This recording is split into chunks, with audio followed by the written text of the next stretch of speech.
رات کی قسم جب وہ چھا جائے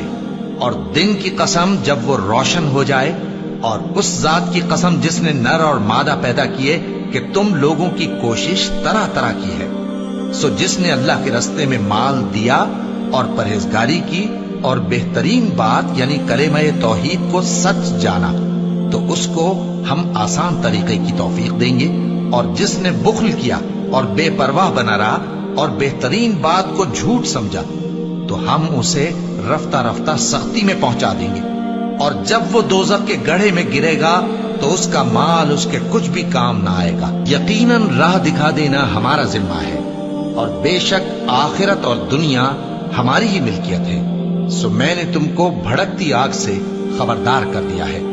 اس میں وہی داخل ہوگا جو بڑا بدبخت ہے، جس نے جھٹلایا اور منہ پھیرا، اور جو بڑا پرہیزگار ہے وہ اس سے بچا لیا جائے گا۔ وہ جو اپنا مال دیتا ہے تاکہ پاک ہو، اور اس لیے نہیں دیتا کہ اس پر کسی کا احسان ہے جس کا بدلہ اتارا جائے، بلکہ اپنے رب اعلیٰ کی رضامندی حاصل کرنے کے لیے دیتا ہے، اور وہ عنقریب خوش ہو جائے گا۔